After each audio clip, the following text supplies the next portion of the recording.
All right, let me first go through the key ideas of what a line of best fit should be. It should divide the scattered points such that some are above and below.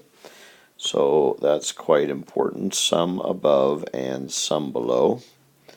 So let's highlight that. So some above and some below.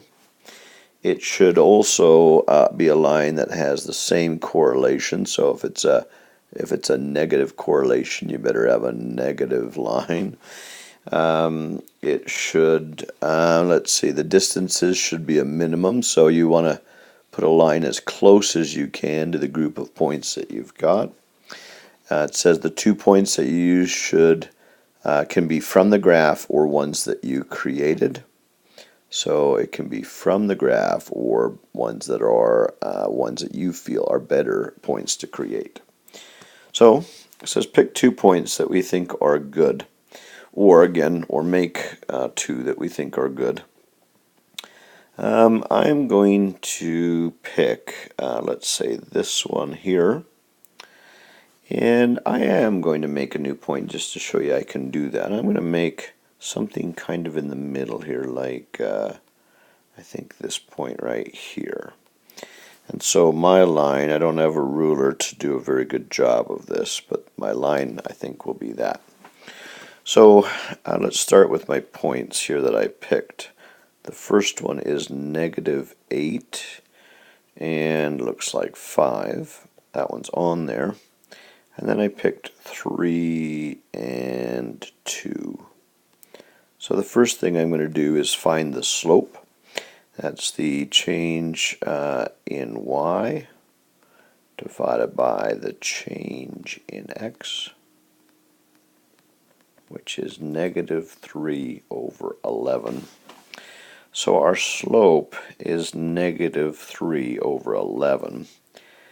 I think it's best to put that as a decimal. A lot of these slopes and things will be not pretty, so I'm going to turn that into, if I put that in my calculator, 2.7. Now what I'm going to do is I'm going to calculate where it crosses the y-axis. So I'm going to take the y equals mx plus b equation, and I'm going to plug in one of my points.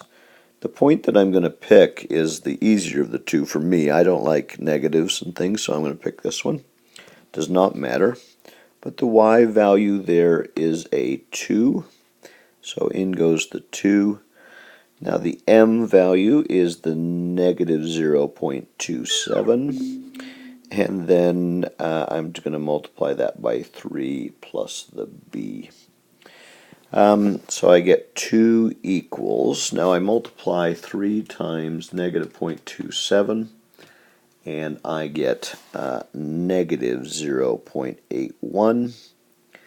And then when I move that over, I get 2.81 as my b value. What that means is I crossed the axis here at -2.81. So my final answer would be, if I can fit it in here, -0.27x plus, 2.81. This would be the equation of my line. This represents the slope that I found, and this represents the y-intercept that I found, and that would be the slope of the line of best fit, and the equation of the line of best fit.